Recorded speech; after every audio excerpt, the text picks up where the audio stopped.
Hello.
Aha.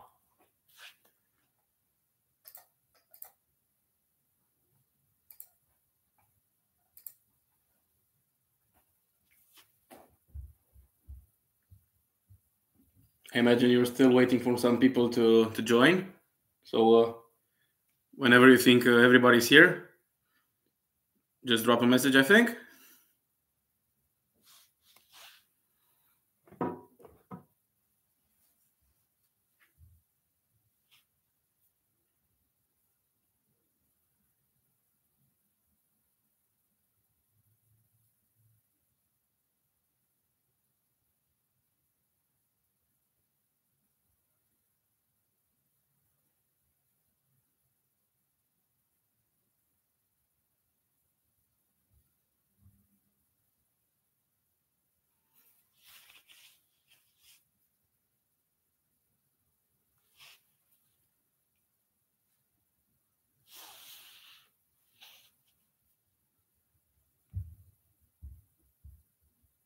Good.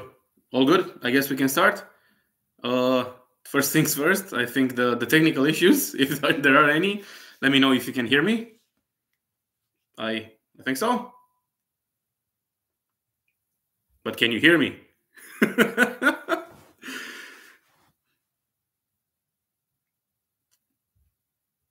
I'll imagine you can. There's gonna be a lot of me. There we go. There's gonna be a lot of me talking alone for a while, but yeah, this should be fun. I don't have any Twitch experience. I don't have a fancy gaming chair, so I'm gonna do my best like this and see where we go. Not even into that NPC vibe, although we do have the emojis there, but those aren't gonna help us. So I'm Chris. Hi from Hooligans, from Bucharest here, like in the city.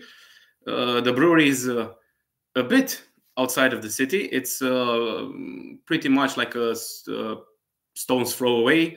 We just have a different name on all the mail that we get. It's Jilava, but officially it's pretty much still Bucharest.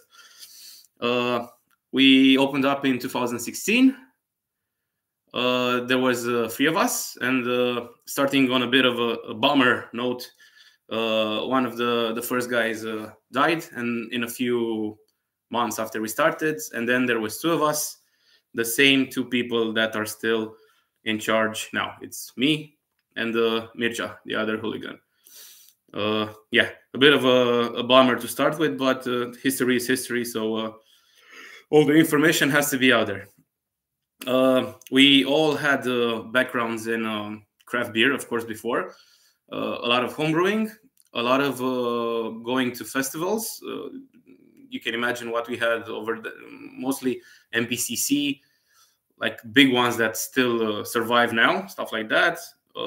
We used to organize like ordering huge boxes of beer from different sites from Europe, and then meeting up and sharing them and talking about them. So opening a brewery in 2016 was kind of the organic step that we have to do. It wasn't really a business type of decision. It was more like, yeah, this is nice. I want to do this a bit more in my life. Let's do this. Let's see if we can actually live by doing this, but let's start.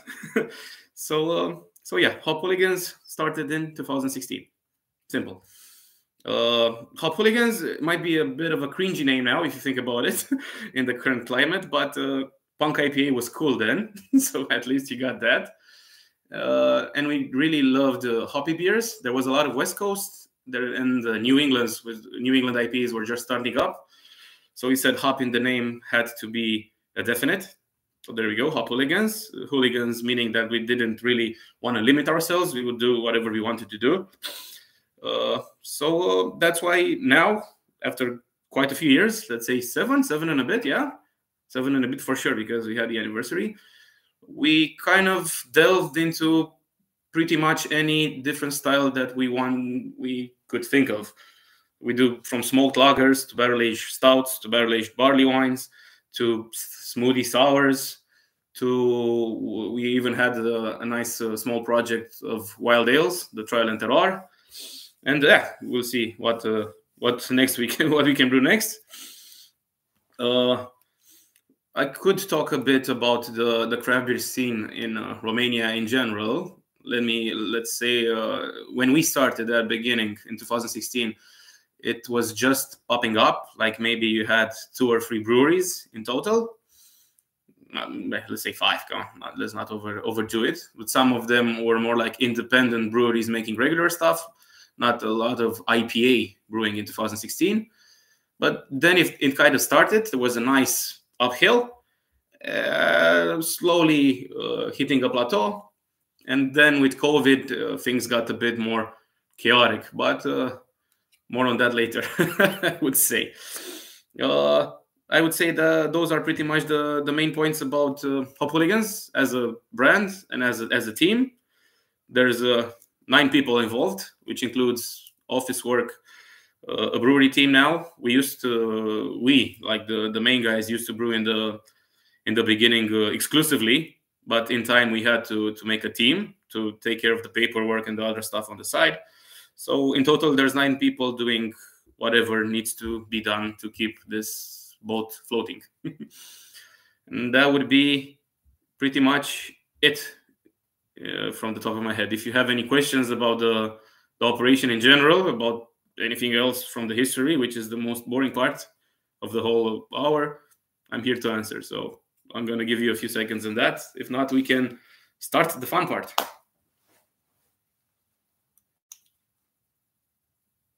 I think we can start the fun part. Good. Let's go. I just tweaked the beer list, so we should be starting with Sencha. Sencha should be fun. I'm gonna open one also. Whenever you have any questions or absolutely anything, just write it down there so I don't feel like a lunatic just talking alone. There we go. Thanks for that. Sencha, it's a fun little number. It's a core range now, but it was never supposed to be core range. So we brewed it from the whole lineup. I think it's the oldest one. We brewed it weirdly in the summer because we really liked fresh tea. And we said, this would work in a nice, refreshing pale ale. No hops, no fuss, just nice, crisp, light, 5%. Boom. We did it. We launched it at an event, which was nice, and it caught up. And now it's our second biggest seller after Crowd Control, which is the flagship New England IPA. So that might be the most recognizable beer from us, the Crowd Control. And Sencha actually managed to stick and doing actually really good. I'm happy. I'm surprised. It's it's interesting. The really shitty part is that it's a fucking bitch of a job to brew it, because we use fresh Sencha tea. It's a tea that's also, actually, to be frank, a bit of a mix, because it also has some bits of dried fruit and some rose petals, but those are like in a small percentage. The most of the flavor comes from the fresh green tea. And we just so we have like a finished product, a cold fermented beer ready to go, a pale ale. Instead of dry hopping it, we add the tea in the tank. We just like open up the tank on top, throw the tea in, and hope for the best, which usually works. That's no problem. But the worst part of it is cleaning the tank afterwards, because the tea gets wet, gets fluffed up, and it's so hard to get it out of the tank. It's so messy all over the brewery. Like, you would go home, in that day, like later on, and you would find like bits of sencha tea in your sock or in your shit. It's everywhere. But yeah, there's been a lot of cleaning like this for sencha. So, but we didn't find the smarter way yet. We're gonna have to live with this. So I hope you guys can try it also, not just me. It's nice, clean, crisp, a bit of a grainy note from it, especially because we use the German malts that have a nice crackery bit to it. Otherwise, just fresh, green. That was pretty much the whole idea. Refreshing, really refreshing, a bit floral. It's good. It's not great for the season right now. It's a bit cold for it, but during the summer, it'll just like fly away out of the glass.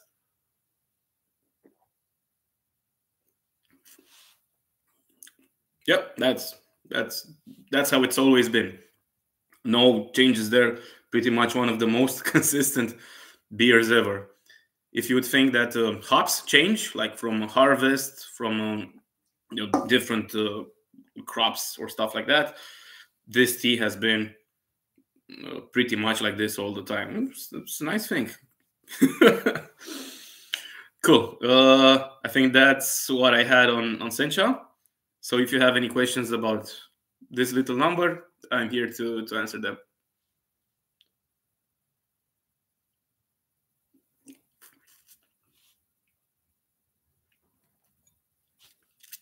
Would be fun to actually see some people who say, "Hey, you guy over there, you guy over there." We can do that.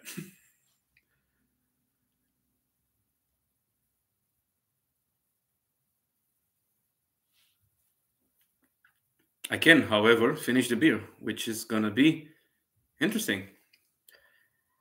Yep, absolutely. It's the same supplier all the time. There's some local guys that have nice coffee and different tea mixes. They're called Camera din Față, like the front room. That's actually how you translate it. And we've been buying the same. There you go. We've been buying the same tea from them all the time, from these guys, Camera din Față. I think it's originally sourced, if not the entire blend, at least parts of it. I think it's sourced from Germany, and then they make the blend here. And they've been consistent also, which is nice. If they stop making this particular sencha tea blend, I think we would see differences in different batches, but it's been the same.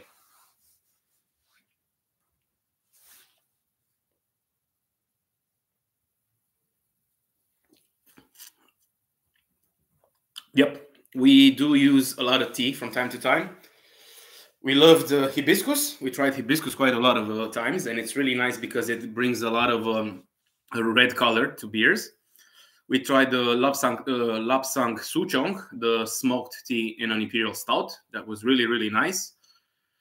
Mint is easy. We've used mint quite a few times. We never used white tea, but I'm thinking on it. But I would say green tea we use the most, and hibiscus. Hibiscus, pretty second contender. Rooibos also was in a nice sour. Teas are nice. It's nice to use botanicals in beers.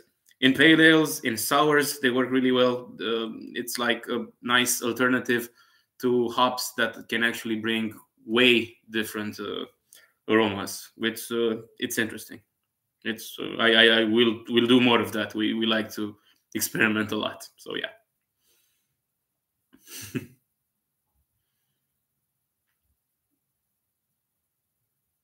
Whenever you guys are ready to go to the next one, I'm gonna make sure I'm gonna be ready to go to the next one also.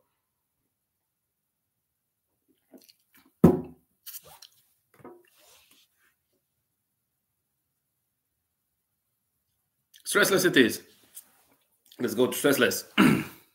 As you can see, I don't have branded merchandise. I'm actually in the middle of product placement here. So that's a sturdy glass, though. I love it. Stressless. So speaking of core range, I said we didn't want Sencha to be core range. Like, we didn't intended it from the beginning. We said, it's going to be something. People are going to taste it. Interesting. On the opposite side, Stressless was supposed and is now one of the core range beers. It's kind of the, how do you say, the alternative? Let's say the alternative to Crowd Control. At Crowd Control, where you have like Citra, Mosaic, and Eldorado, like classic sure shot American hops that bring in the nice citrusy vibe, leafy, green, really, really, really, really, really, I don't know, easy to recognize now because you've had it so many times, Citra and Mosaic especially. This one used more modern hops to create a different profile. At least that's what we aim for. One that's a bit more tropical. So we got Idaho 7, which is a nice standard, let's say, base for hops. It's citrusy. It's got that nice US leafiness, again, closer to the older ones. It's got Strata, which is, again, a newer one and has a bit of pot, like a bit of weed, of ganja, and some nice passion fruit vibes to it. And then there's Sabro, which some of you might have already been getting too much of, and maybe got boring for you guys. But it's nice because it brings in some nice coconut and some nice pineapple and a bit of funk to the whole vibe. How often do you watch the ratings and comments on Untappd? From time to time. We have a system. So Mircea, the other hooligan, is he used to be a programmer. A lot of brewers are now have been programmers before. It's a trend. A lot of beer geeks also are programmers.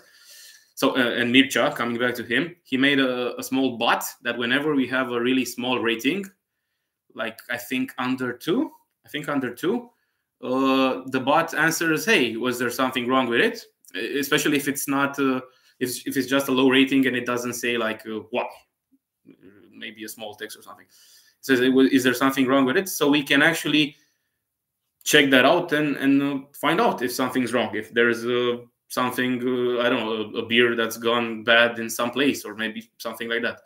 So we do that.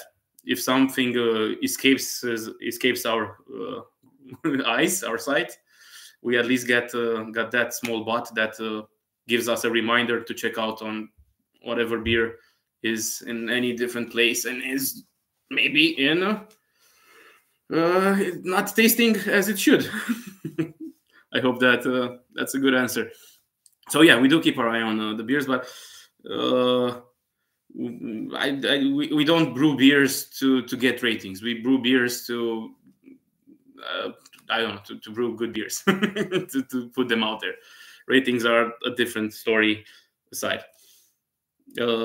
Cool. Stressless. Back to Stressless. So I was at Sabro, yeah, with funky coconut and pineapple. And yeah, compared to Crowd Control or some other like more generic, simple flagship New England IPAs, which other breweries have at the same time, this one wants to be more tropical, more juicy, more I would say funky. It's still a bit of funk. It's not like in a weird sourish funk.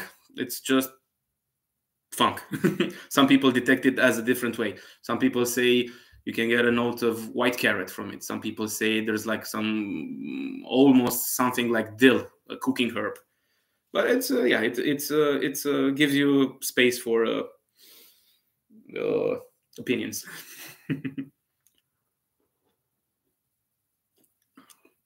Another question. Which is your favorite Hungarian brewery? I can say I have a favorite one. I do love quite a few breweries, and saying a few off the top of my head and missing any would feel a bit bad, but I need to give props to Mad Scientist. I really love what they're doing, and they're really experimental like that. Brew Your Mind makes really, really, really, really good hazy IPAs. Good stuff there. I love Gravity, which is a nice small brew pub, I think, in Budapest. You could call it a brew pub. It's a brew pub, yeah. Makes really interesting stuff. what's really good in Hungary. First is experimenting a lot, especially lately. I like that.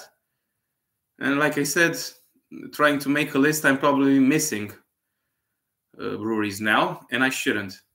I know I had some really good beer from Dealbreaker also. Some really good stuff at some festivals.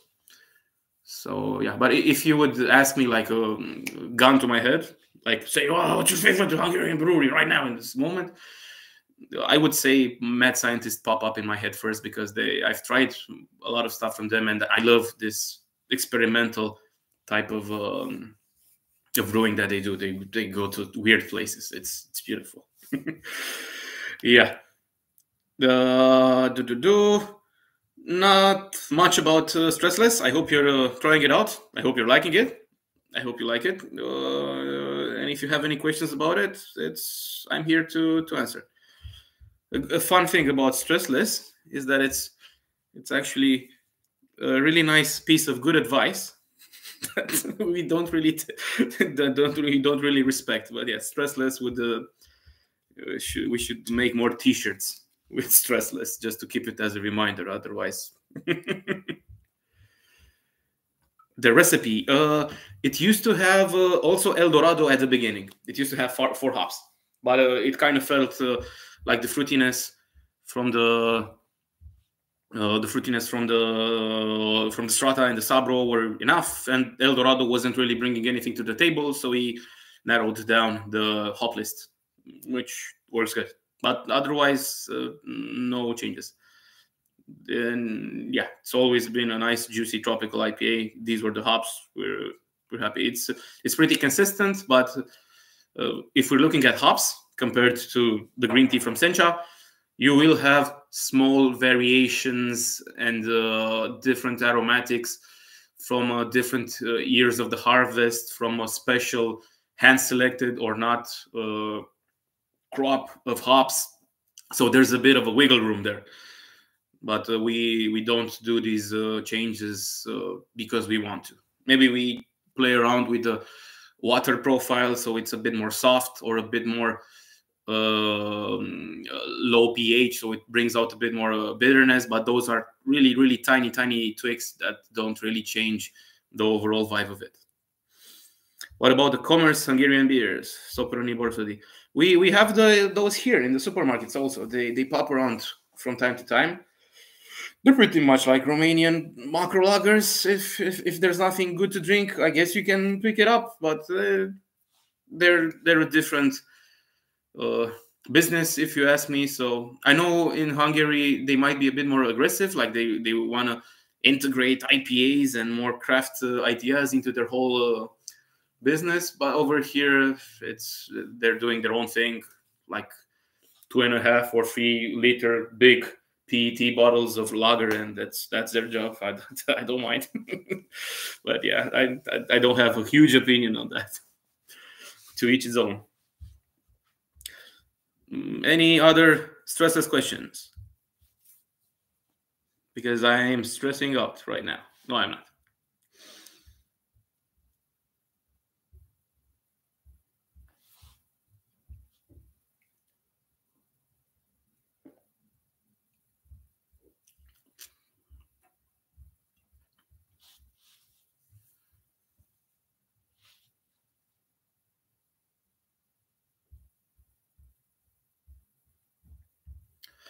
Ooh, birdie juice. Oh, Christ. Oh, I hope you guys are having tasting glasses, not big pints, because this is going to be a doozy. So, birdie juice, appropriately released a month and a bit ago when we actually turned 7. We didn't want to take the classic approach of doing like a series of birthday beers or a series of collaborations or stuff like that. We said, let's make this beer so it's perfect for the birthday party, and that's it. Just a single, nice, juicy boy. If you're gonna make it special, let's make it high ABV. That's why it's 10%. It's a big boy, and let's actually incorporate as many modern and really, really, really interesting ideas that we kind of fell in love with in the past few 1 deciliter. Oh Christ, I'm lucky. I'm so goddamn lucky. Sorry, guys. So yeah. So yeah, we played. We're gonna get in some nerdy territories with this one. So it's got the first hop that you're gonna see on the list. It's got ICH, which is from Yakima Chief. That's the hop supplier from the US.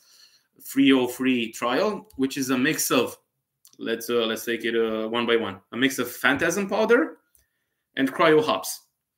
Cryo hops are easy. Let's get that out of the way. So you've got hops, the nice and fluffy cones. You can turn them into pellets for easier use when you're actually making craft beer. Those pellets you can actually, before getting those pellets, you could actually, how do you say that? You could actually work with that at lower temperatures. That's why the cryo is there. So you can save more of the lupulin powder, which is the aromatic part of hops, and have less veggie part, less leafiness, less green material. That makes the beer more efficient. The dry hopping, the punching in of the aromatics more efficient. They say that they try to do this angle all the time. You're not going to use that much hops. You're not going to have that much hops.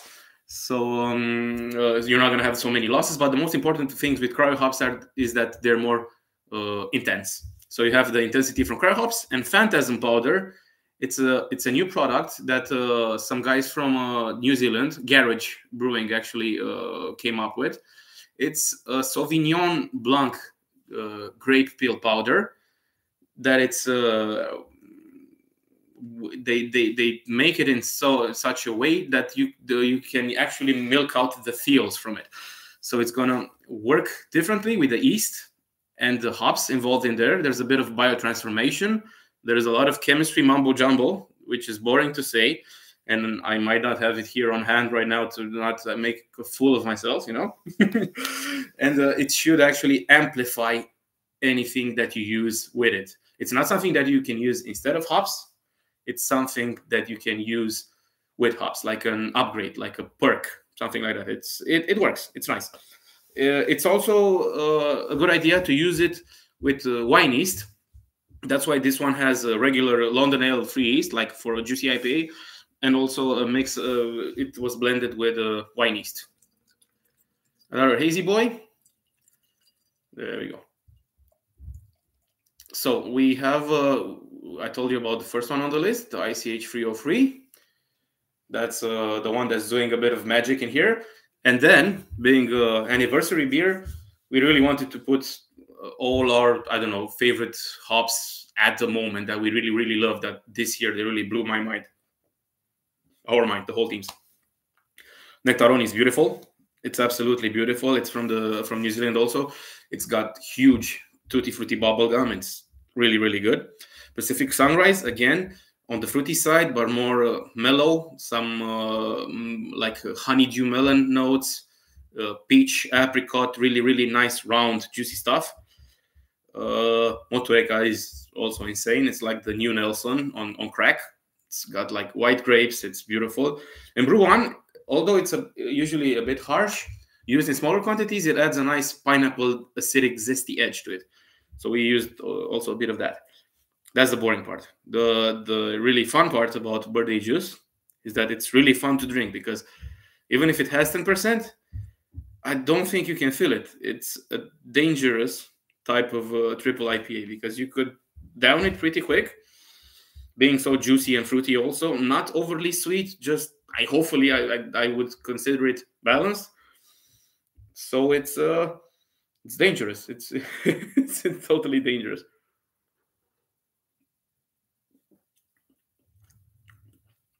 Yep. It's got that dry bit of booziness in the end, but it's hard to not at 10%. And also the wine yeast tends to create a more dry character. But yeah, all of them. The question about the designs I'm gonna answer at different beer, because it's relevant there. But yeah, Diana Barbu makes 95% of our labels. Some are made by Mircea, the programmer, the other guy, the hooligan. And we used to have another guy also on the team at one point, and he made a few also, but he had to change to something else. But it's pretty much Diana. Yeah, she's a good friend. The birdie juice. Do I have any other spicy info? I don't think I have any spicy info. Yeah, well, it's like a small note, I'd say. Even if the whole thing with Phantasm and the ICH free trial sounds like, oh, something really experimental, like, oh, it's really hard to find. No, it's a hop product. All the hop suppliers try to innovate constantly, and they always punch out new products, either that would help with efficiency or intensity, or maybe do something else entirely, which is beautiful. So it's the same here. It's another hop product. You can find it. They're going to innovate it. It's pretty much why this craft beer industry is really, really interesting, even at the moment, even so late in the stage that it is. It keeps on changing things. It's innovating. It's bringing in new things to the table. It's good. If you have any questions about birthday juice, I'm getting dangerously close to not being able to answer them. Do you like collaborations? Yeah, we do. We like to meet new people, change ideas, and do crazy stuff. We had a collab with First in Hungary, and there's one in the making with Mad Scientist, because it's a longer process to make it, but it's gonna pop up at one point. We even had the guys from First back here in Bucharest. The collaborations are nice. You can meet new people and definitely new ideas. It's nice to see how other people operate and what they usually do, and it's good. It's nice. Who gives the names of the beers? It's a mixed operation between me and Diana, the artist. I like to think up ideas and scenarios and I don't know, like themes for the beers, and then I just give her a small hey, this is what we're doing. We were thinking of this name because it sounds fun and it's not maybe super overused on Untapped. and a small mood board, like bits of music, bits of artwork from whatever different type of specter, like regular art, paintings, stuff like that. So, and she does the magic. We just have the tiny seed. Yeah.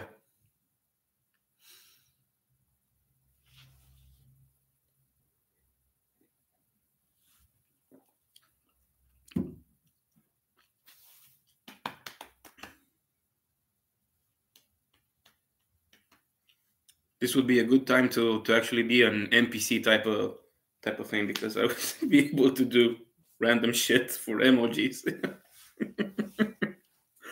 Yeah. Oh, hugs and kisses. I hope you guys are still doing good, having fun. I don't see you guys there, so I hope you're not. I don't like this.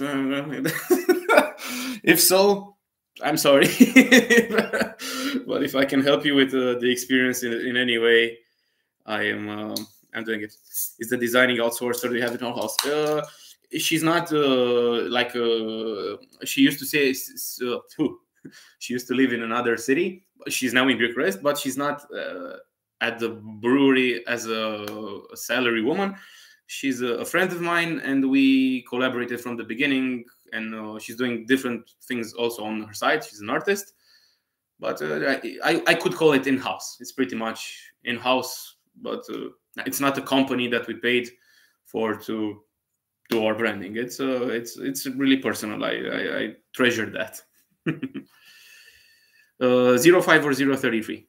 We don't have the 044 cans in Romania.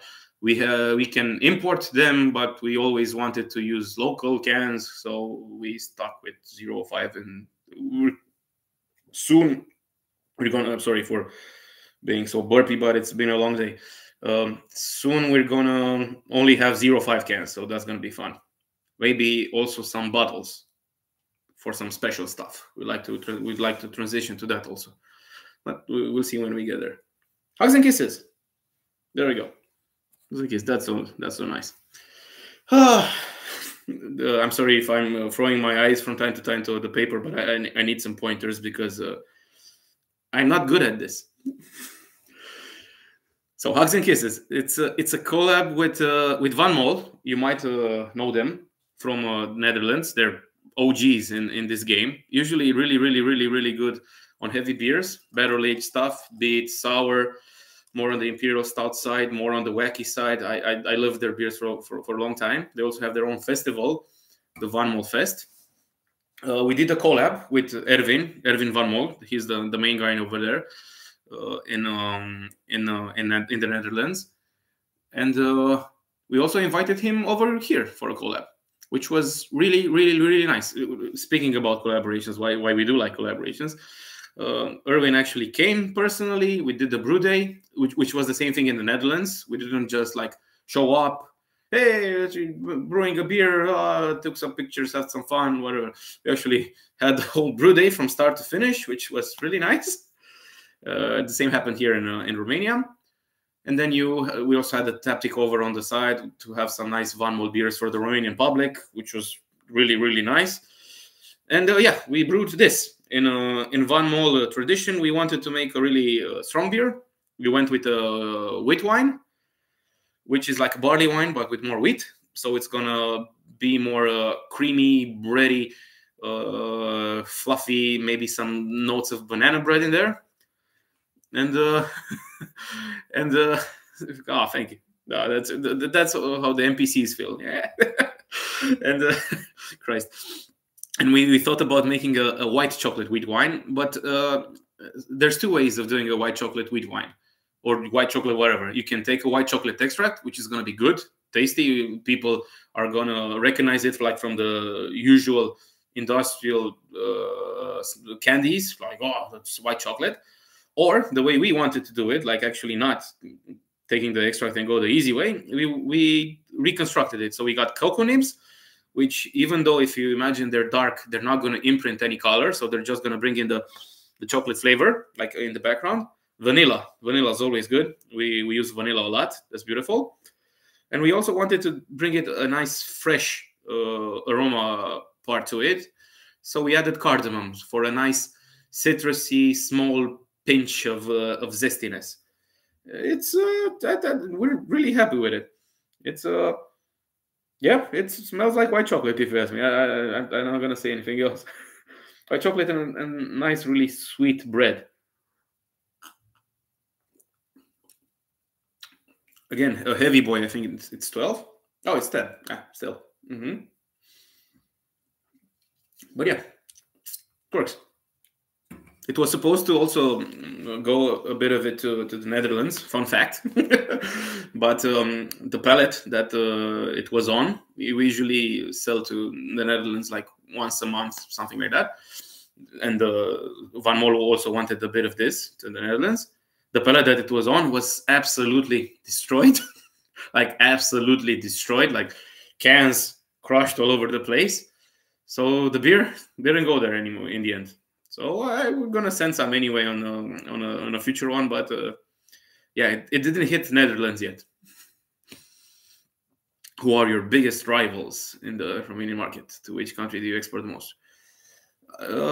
This is the whole thing with the craft beer community. Even since we started, or even before that, we never saw each other as competition. We see each other as when we're trying to push each other more to actually increase the niche of craft beer to more public out there. So it was never competition. I would say competition in a different kind of way, like those guys are also doing interesting stuff. I want to do interesting stuff like them, and probably there's a I don't know, a reciprocity to that. I hope so. Beretta is doing a great job. You might know them for sure because they're around in Hungary for a while. Who's doing Blackout, Wicked Barrel, Oriel? There's so many. but it's not competition. It's more like I don't know, trying to push things forward together. Boom, boom, boom. Which country do you export the most? I would say the Netherlands. Netherlands drinks a lot. I think it's more in their tradition. They're really into craft beer, and Netherlands really, it's a nice sponge for beers, especially high ABV beers. They like high ABV beers. Are these beers with a lot of ingredients to be more safe? It depends on the ingredients. If you think of it on a chemistry level, even dry hopping is introducing an unknown factor to a beer that is unpasteurized, supposedly still has dormant yeasts in, and yeah, even dry hopping, even though dry hopping has is sterilizing in a percentage, even dry hopping is sometimes unstable. Cocoa nibs seem to be safe. We don't take any how do you say, any safeties with it. We just throw in cocoa nibs. Vanilla and cardamom, we do our own extracts. Let's say any small spice like cinnamon, nutmeg, stuff like that, especially vanilla though. We do our own extracts, and they're usually alcoholic, so they're sanitized, they're safe. The most unstable ones are the ones with fruit, and you can go two different ways with that. You could just wait for the fruit to ferment and hope for the best, or try to pasteurize it somehow. But yeah, cocoa nibs or additions like these usually are safe. The green tea is surprisingly safe. We don't do anything again with that. We just dump it in, which blows my mind. But yeah, it's totally safe. So yeah, and again, looking at Hugs and Kisses, usually high ABV beers like this, like over 10%, are harder to get spoiled. So their additions won't actually integrate any unknown bacteria that could survive the alcohol level, and there should be safe, as is here. Hungarian, Romanian breweries. I could think it's a weird thing. I don't know Hungarian, Romanian breweries. I know we have a Chikișor in Székely land that are in Romanian territory, but they would imagine themselves as more of a Hungarian approach. Otherwise, I don't know. I wouldn't know what to say there. Yeah, white chocolate. Vanilla is really nice. We do try to, like I said, we do our own vanilla extracts. We don't like get the bottled ones, even though bottled ones are nice and natural. I'm not gonna throw shit on that, but we like to get our own nibs, vanilla beans. We slice them open nicely. We blend them in with some booze. We sometimes sous vide them, and we keep them in a nice jar where we write down even the small variety on it, like if it's Madagascar, Gorilla Mountain, or something weird like that. We try to find out really, really nice which vanilla is really, really nice, and it's a difference than using bought vanilla extract. Or it's nice. We don't talk about Chiki. I heard there's a different story in Hungary about Chikișor, so yeah. After a chocolate, I think that also has mint. Maybe from the cardamom, it gives you a nice breezy vibe, I would say. It doesn't have mint intended, but yeah, you could say after 8. A bit less carbonic acid in your beers. I don't think we overdo on carbonation, yeah, for sure. Usually, brewing a lot of New England IPAs, these tend to actually have lower carbonation to help with that nice juiciness, not really crushing your palate, like aggressively hitting it with bubbles. So yeah, you could say we aim for a lower CO2 level, for sure. In the higher ABV beers, like this tiny bad boy here, yeah, it works better.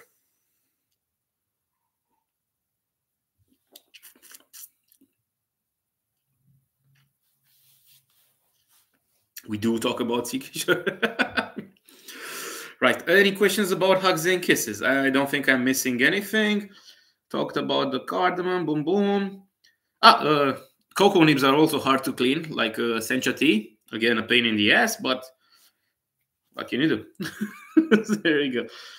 I think that's about it. Yeah, I personally like it. These type of beers, like these styles, especially wheat wine. Some people, a lot of breweries rarely brew them, but I like them. They're not intelligent on a sales-wise kind of thing because people want more,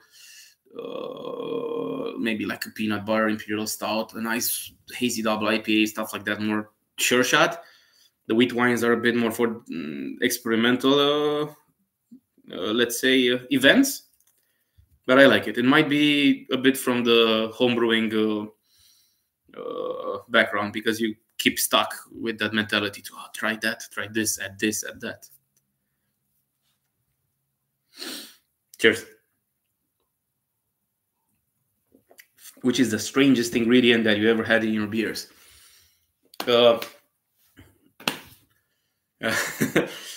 Again, one of we can talk about one of that a bit later on. We did have a nice umami imperial stout at one point, which had shiitake mushrooms and kombu seaweed, just to give a nice MSG-ish, natural MSG-ish umami vibe to it. We had a beer in collaboration with Maktub from Romania. He's a Moroccan guy that stays in Romania, really cool beers. We had harissa-inspired sour with pineapple and mango. And the harissa we made ourselves. Harissa sauce, which is usually like pepper pulp, garlic, a lot of spices like cumin and caraway. But yeah, the garlic was interesting. I don't know. We try different stuff. We try to push the envelope quite a bit. So yeah, I would say the weirdest one would be garlic at the moment because that's what made most of the people say, what? So yeah. The chocolate smell is awesome, man. That's nice. Thank you. I'm glad you like it. It's in there.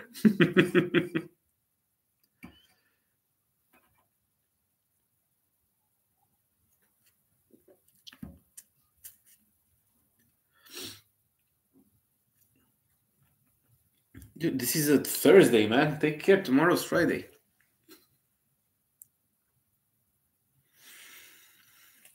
If you don't have any questions about hugs and kisses, I think we can push on to the last one whenever you're ready.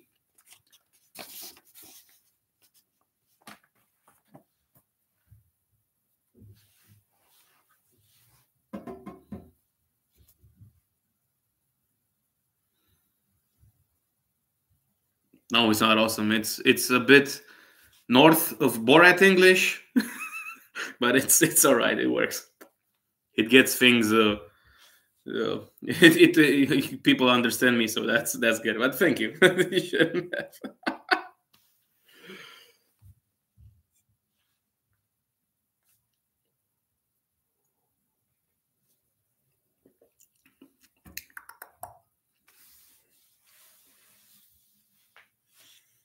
Pastry sourpuss, black carrot cake.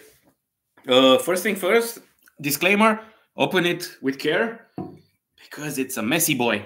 If it's a really full can, which happens from time to time, especially with the sours, you can have some spillage. And the spillage for this one is problematic because the color is intoxicating, and the spots I've seen people ruin clothes with it. This is probably the first thing that shocks with this one. The color. The color is intense neon dark purple, and the head also. It's beautiful. It's something that you would expect from a beer that has like cherries or blackcurrants or stuff like that. But no, this is just from black carrot. We had a beer at one point. It was called Punch and Crunch that had a bit of everything. So we wanted to have a play on punch and crunch, like fruit punch and crunchy things. So it had nuts. It had this black carrot. It had things that would go in a fruit punch, like some berries, and really nice. It was mixed together, peanut butter, and beautiful. It was beautiful. I loved it. But the thing that we learned then, because we never used before, the black carrot juice concentrate, it's so dark and insanely beautiful looking. This deep dark purple that stains any shirt that you can probably have on you at the moment. So we had to to pick that idea up and integrate it in a separate beer, being a carrot and having a nice, small, expressive, earthy vibe to it. It's not like overpowering the carrot, you know. We thought to make a carrot cake. We didn't throw in carrot cakes during the brewing.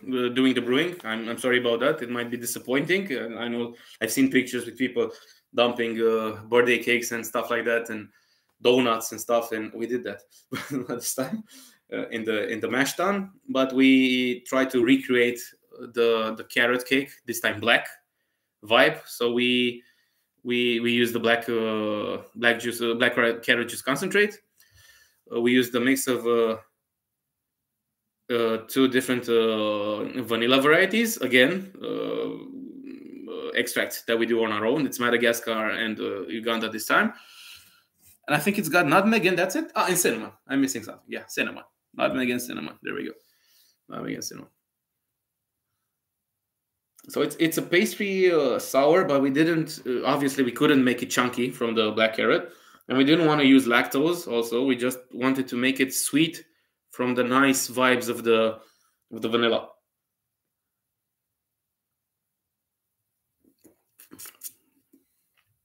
There we go. Pastry sourpuss. It's actually a nice fun fact. Coming back to Diana, our artist, we have the sourpuss series, where we've taken this poor guy, which is now pretty goth-like, let's say, through different scenarios. I like it that much. It's over here. There we go. Whoop. There we go. Sometimes it's salty, sometimes it's super fruited, sometimes it's just weird. Coming back to weird ingredients, we made a wasabi sourpuss at one point, which was interesting also. So yeah, it's kind of a brand in our brand, sourpuss. It's here to stay. We're gonna make more, way more. The poor cat is gonna have a bad time.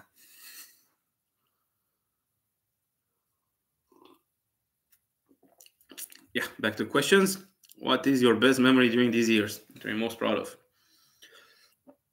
I don't know. Maybe I would think of going to the first festivals and actually being on the other side of the taps, like pouring for people, not being the one with the glass and I want to try some of that.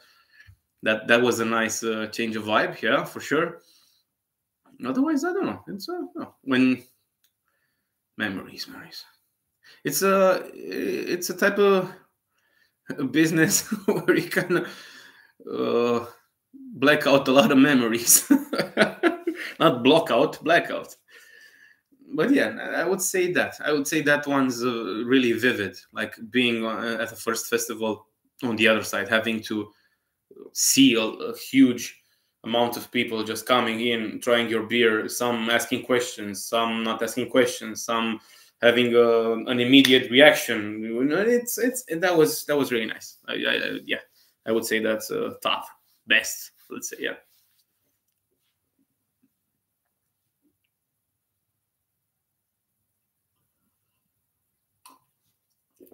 It's not Bucharest. It's not far. You can take a flight, and then it's quick. It's easy. Got some nice craft beer bars around. It's not just our tap room. There's a bit happening now. Not a lot, but it can keep you busy. What more about the pastry sourpuss? So I told you, yeah, it's gonna ruin your clothes for sure. Yeah, that probably happened. I'm sorry about that. I can see it, so that's good. Nobody's giving me a mean eye. Fucking asshole. Did it do? Yeah, I would say that's all about it. Yep. Sourpuss. More to come, for sure. And it's really nice that you can do pastry sours without any fruit involved. If you think about it, yeah, that's nice. I think I used "that's nice" a few times too many. Yeah.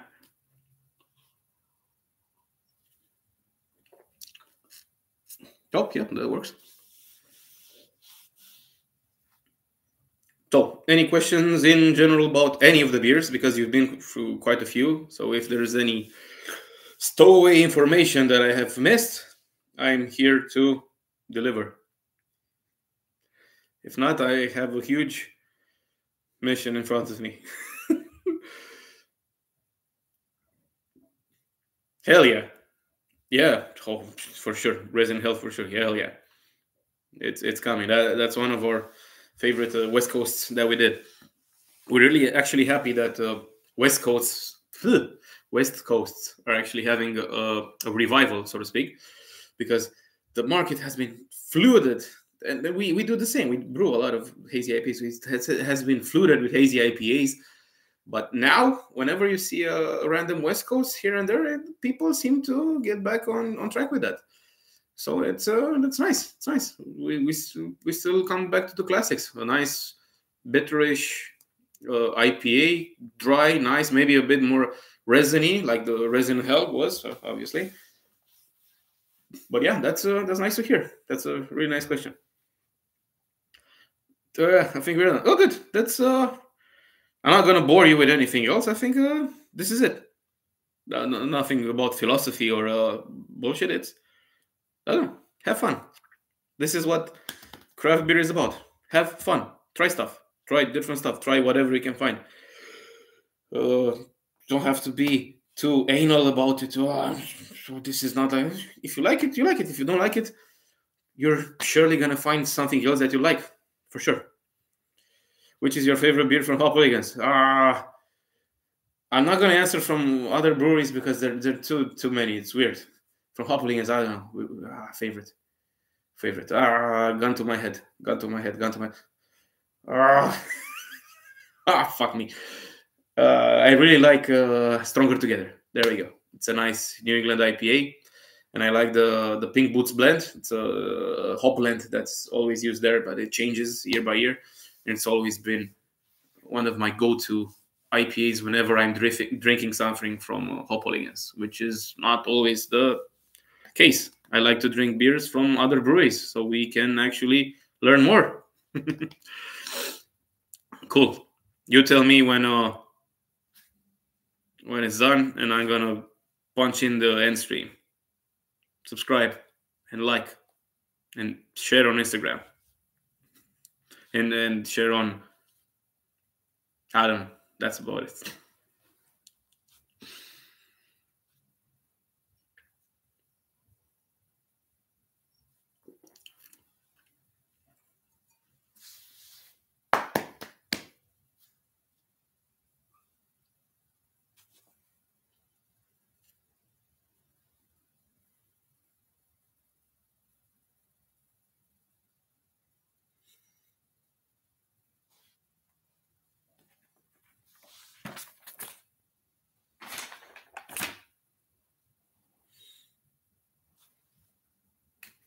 Thank you. Have a nice rest of the evening. I'm glad you. I don't know because I don't see your faces, but I hope you like the beers. Cheers.